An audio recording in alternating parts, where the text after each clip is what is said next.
Hey guys, Louie here, and welcome back to Acorn Hill. The temperatures have finally dipped, and this morning the temperature has dipped down to about 32 degrees last night, which is the first signal for me to start going back in the backyard and start planting my bulbs. And I'll be putting out a series of bulb planting and fall planting and whatnot, but just to give you an idea of how we did last year. I had an early start to the bulb planting season last year. Last year was also when we started to develop the backyard in Acorn Hill. At this time, I built all the garden beds myself and started planning strategically where we will plant perennials and bulbs that will grow and will start giving us color in the spring of 2020. I have planted many a number of bulbs in my lifetime as a gardener. The trick is simple. Create garden beds that have loose, friable soil, amend the soil with good organic components, and use bone meal. A year ago, when I started building this garden, I knew that I needed only the basics and then start building from there. In terms of bulbs, in terms of plant material, in terms of organic material that I need to put to keep the soil healthy for anything that I plan on growing, be it bulbs, perennials, annuals, any plant that we know we will like that will give us a lot of texture, a lot of impact, and a lot of showcasing power in the garden. I did an extensive bulb planting in the backyard, which turned out very successfully in the spring. And we grew gargantuan tulips, and I was really surprised by those grocery bulbs that I got. Was able to grow them. I'm excited to try them again this year and add on to the initial set. I think I planted 550 tulips last year, and no exaggeration, I think I may be planting about 400 this year. So, parts of the backyard, as we develop the beds, are now going to get patches and drifts of different color and different type bulbs, from tulips to daffodils to narcissi, crocus, camasias, and whatnot. So for today, in this video, I want to share with you what I'm trying to do, planting them in the landscape.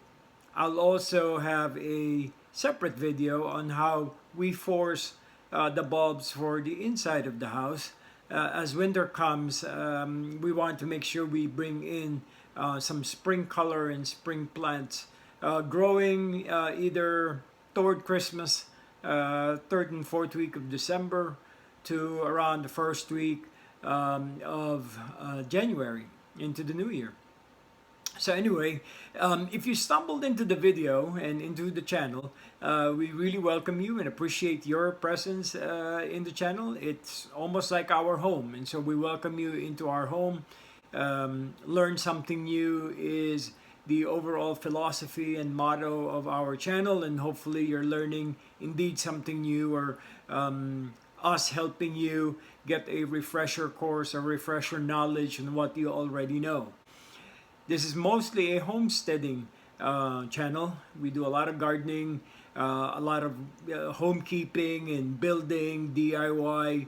And so we welcome you. We welcome our friends not only in Amerika, but also friends that have tuned in from the Philippines, from Canada. What's up, Canadians? We appreciate you being here down under. We now have visitors going into the channel coming from Australia and from New Zealand, and we appreciate that. Even as far out across the Atlantic as Denmark. So thank you. Thank you for being with us. I'm Louie, and welcome to our home and welcome to our channel. For now, I wanted to show you how I plant all these bulbs and tips that go along the way in creating a successful bulb planting out in the landscape. So we'll see you soon for the next episode. We'll do a series on this, bulb planting and fall planting. So I'm excited to share with you what we will have as part of this series. It is a very sunny Monday morning, cold. I am working on the west side of the garden. A lot of cleanup needs to happen today.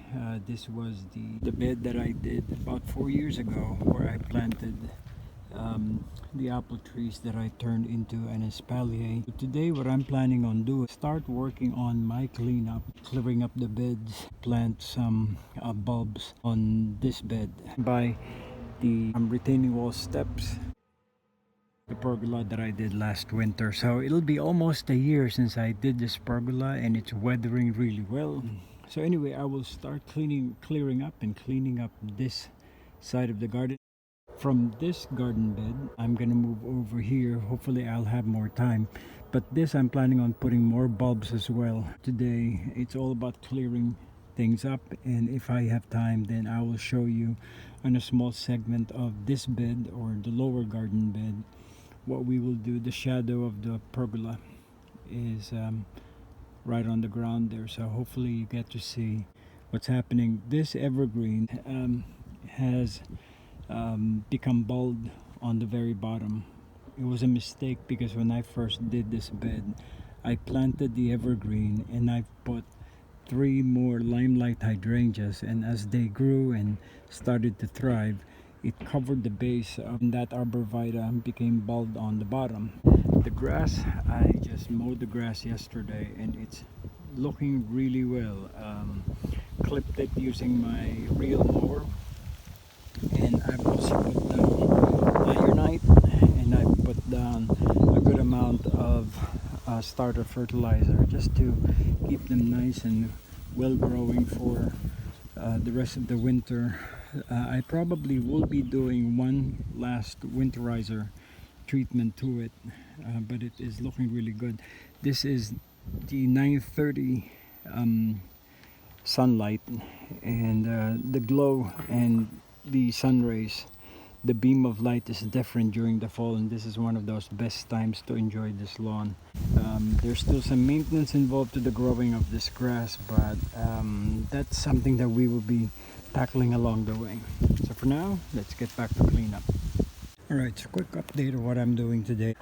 If we pan out, you see that I have a lot of lamb's ear that I've cultivated and grown on this bed, and what I'm doing is I'm rearranging them because some of them have been planted on along the back and some of them have been planted all the way out there in the corner. So I'm rearranging them and replanting them so we can have them all around this border. I'm starting from here all the way around as it bends and all the way up. What I'm doing also, what I've done is I've uprooted all my irises. These are irises that I have neglected over the last growing season. They are alive, the rhizomes are still healthy. They have been smothered by leaves and mulch. They do require a clear, high sun area because they like baking in the sun.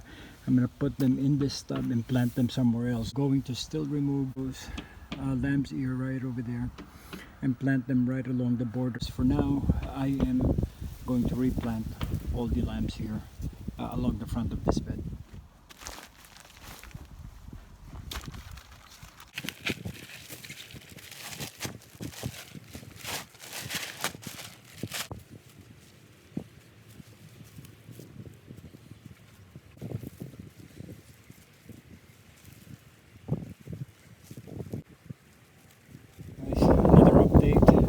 Sorry, it's windy right now, but what I did was I also poured into the bed about 3 cubic feet of just topsoil so we could elevate the soil level. Over time, the soil level has really gone down from watering and the use up of the plant material. I also have finished transferring and transplanting all the lamb's ear that are now along the border of this planting garden bed.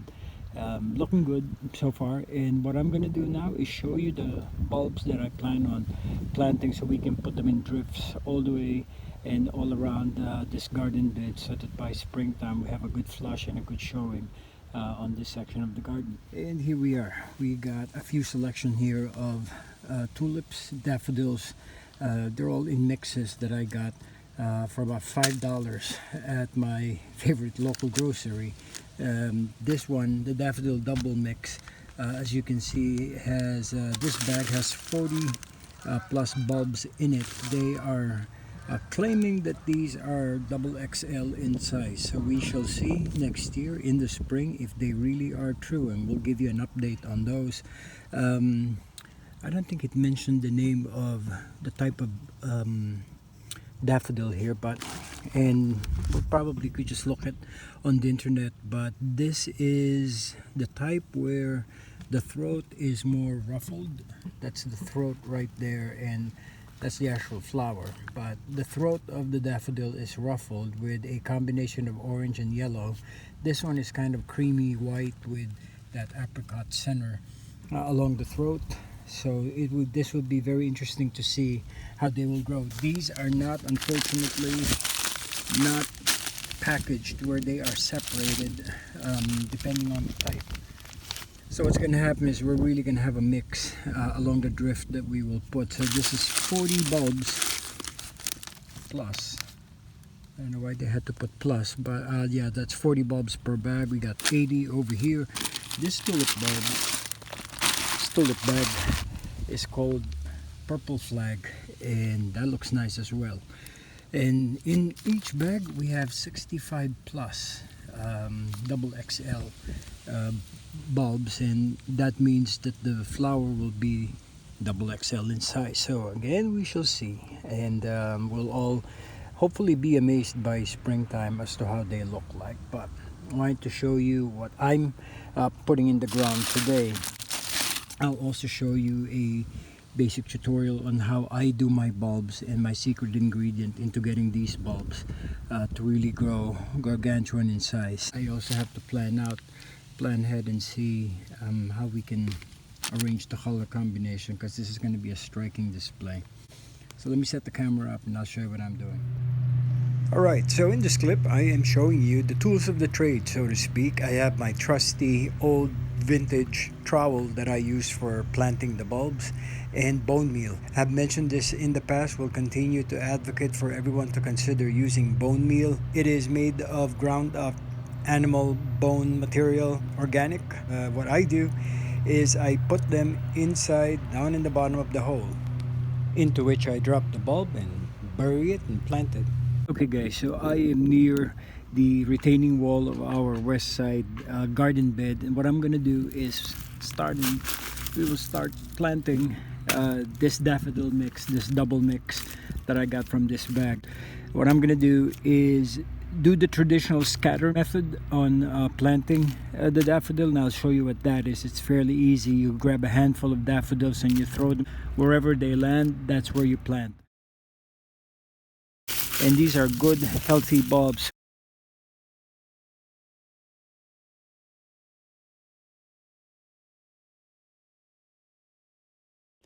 And that's how simple you do it. You grab a handful, you throw them, and wherever they land on the dirt, that's exactly the spot where you plant them. Simple trick to give us the drift that we want, similar to the drift that we find daffodils growing along ditches and along the forest floor. Okay, let me put my gloves on. I have my digger, and we shall dig to about 6 inches. What I like about this digger, it has that calibrated number measurement already marked along the side, the interior side of the shovel, and so that's what will be my guide.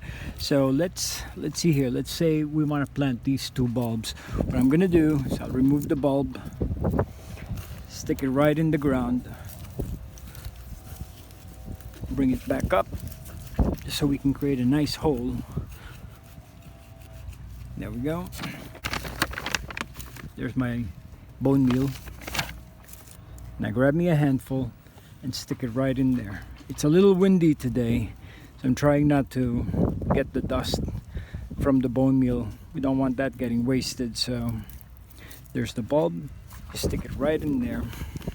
It's a little shallow, so we're gonna really deepen that up. There we go, much better. I'm gonna put more bone meal in it just for extra security and extra insurance that will grow. There we go. Stick a bulb in it. And there you go, just bury it. Again, we'll try another one. Try this one over here. It's gonna create my hole.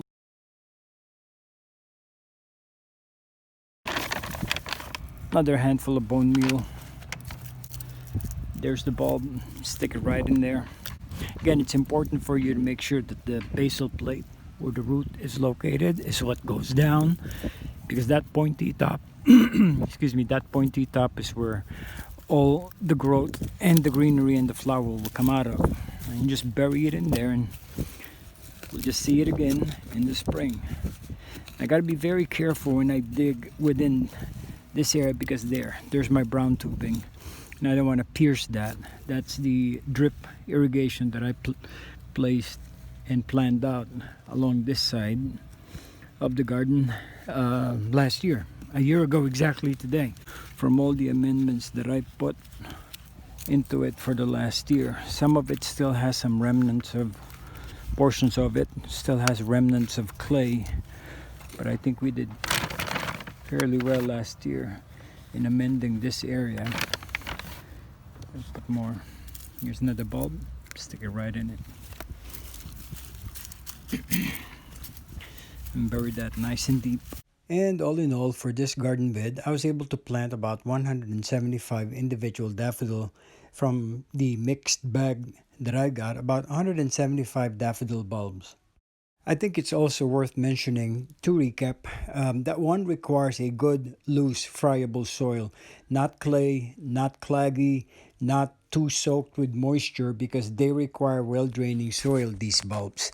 You create or dig up a hole that's at least 4 to 5 inches deep. I prefer 6 inches. Then at the bottom of the hole, I put a lot of bone meal, about a good handful, before I stick in whichever bulb I'm planting. In this case, I was planting in the daffodils and making sure that the basal plate, the bulbous side of the bulb, goes in and the pointy side is located upward. I hope you enjoyed this video and learned definitely something new, or refreshed our knowledge on how to plant bulbs. Bulb Planting 101 and the basics on how to do this will be a series, as I will show you parts of the garden where we will place not only daffodils but also wild hyacinths, tulips, and all other sorts of bulbs that I think for the year would be a good addition to our garden. And if you do happen to like my video and any content that we put on Acorn Hill, do not hesitate, click on that like button. Even better, click on that subscribe button. Welcome to Acorn Hill, welcome to the community. Let us know about your bulb planting methods and ideas. We'd love to hear from you. From the backyard, this is Louis, still planting bulbs, and I hope to see you back soon here on Acorn Hill. Bye-bye.